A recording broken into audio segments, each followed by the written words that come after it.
Now, Noggin talks. He's a talkative elk-hound. That doesn't mean that he barks. It means that he makes little sort of grunting noises, things that might sound like growls, a little bit like growls, but they aren't. They're more purrs.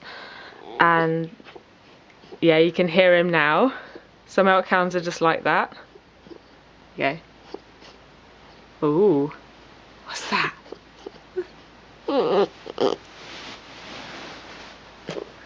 But currently he would like his tummy rubbed, apparently.